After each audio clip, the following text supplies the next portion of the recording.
Alright, welcome back. This is part 2 essentially, or a promised follow-up of my Reate Horizon. I had sent it off to be modified by a modifier that I really like, and it has returned to me just the other day, so it's time for a follow-up video.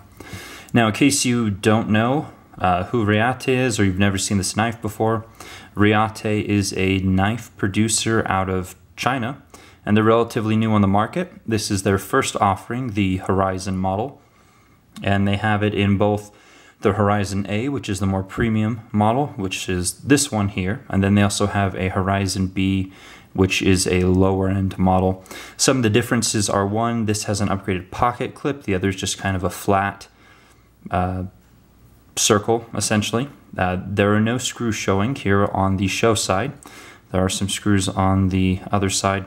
This does use a M390 blade. The lower end version uses S35VN, and then this one also has a 3D machined partial backspacer here with the lanyard hole acting as part of the frame. So the lower end model has 3 standoffs. It has a cutout right here for a lanyard.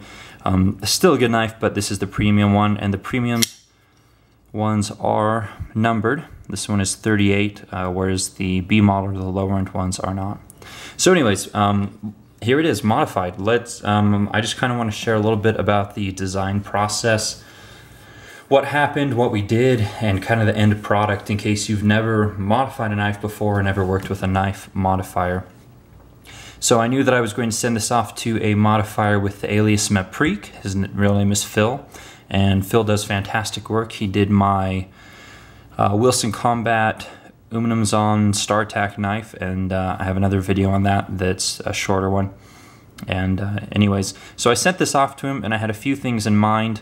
I was initially going to go with a bronze coloration, and I really wanted an acid etched blade, kind of that dark acid stone washed finish, or nuked finish, or blackout finish, or black wash finish. I mean, there's a lot of different names for it, but I kind of had that in mind.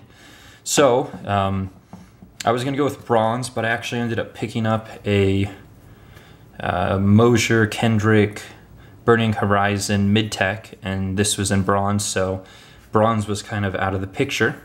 And so I decided to go with a deep purple and this black acid wash, because I had seen him do that on an 801 that he did. And you can look through his threads on Blade Forums to get some ideas of his work. Anyways, we started off, he did a really deep purple, this deep purple, and then he polished all these ridges, and it was, and then this was more polished initially. It had a nice high satin polish, and it looked beautiful. It looked like a really amazing kind of showpiece, you know, pocket jewelry type of knife, and I was like, okay, looks great. Now let's go ahead and do the acid wash. And he said, well, I don't know that that's going to look very good with the polished ridges and the really deep purple.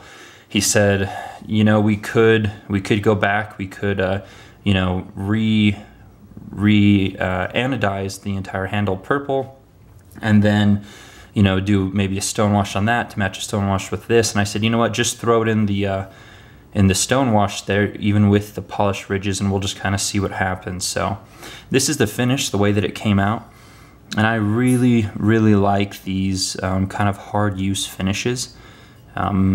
Let's take a look. Actually, this part right here, this is the flat portion that got the most stone washed, and then in here in the back spacer it retained a lot of the purple, so that's a really cool contrast. But I think that actually looks really cool. So if you have a knife like a Sabenza, or something with flat titanium surfaces, I mean, you could go deep purple and then give it that nice stone wash, and that, I think that creates a really cool look.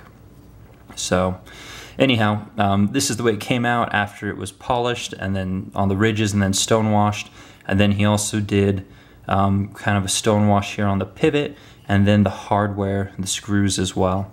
So overall, came out.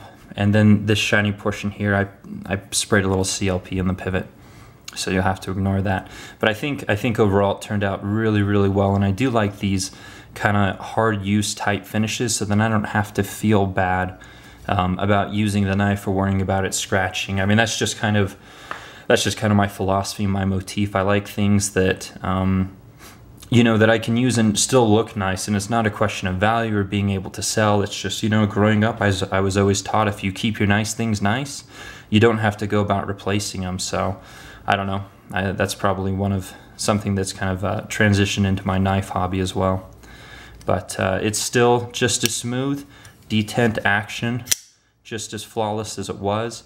And it's, you know, it's a stunning knife. This is the first one in what Phil and Maprik called a kind of a nuked purple finish, or a nuked purple. A few other guys have done just purple or done blue, and some of them have polished the ridges as well. But anyways, yeah, it's really cool. I really like this knife, and as I talked about in the previous video, again, this, when it first came, it's, you know, it's a blank canvas, much like the 801, and this is my, you know, this is an extension of me. This is my personalization. I mean, this is more mine than it was before, because it has kind of my you know, design influence on it. And obviously Maprik helped with that process to make sure that I didn't do anything that looked bad.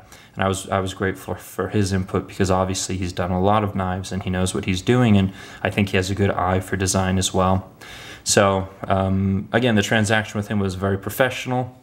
He's and that's something that I mentioned in some of my Instagram pictures, but there's a lot of talented guys out there who do mods, but it's not all of them are business people. They don't have really the professionalism to sometimes to make it worth dealing with them, or to make it a seamless, you know, process or seamless transaction. But Phil definitely has that, so I would not hesitate to contact him for mod work. And when he first did my first knife, his turnaround time is 2 to 3 days.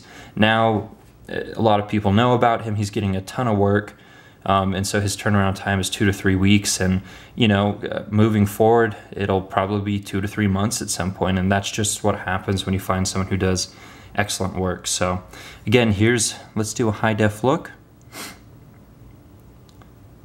Nice purple finish, stone washed, previously polished.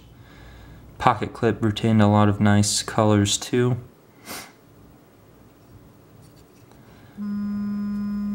Sorry, my phone.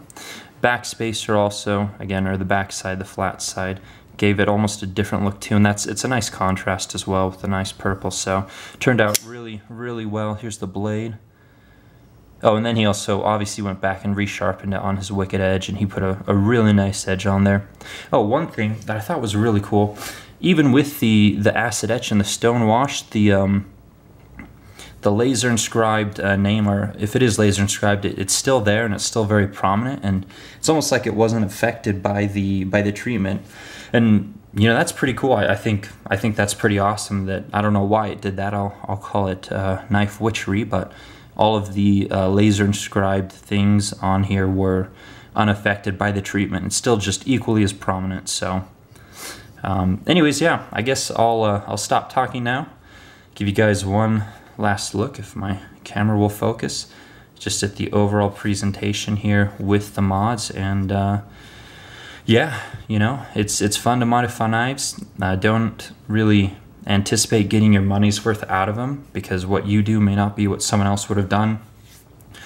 And a lot like with cars, just because you put some aftermarket parts on it doesn't necessarily affect the overall value of the knife.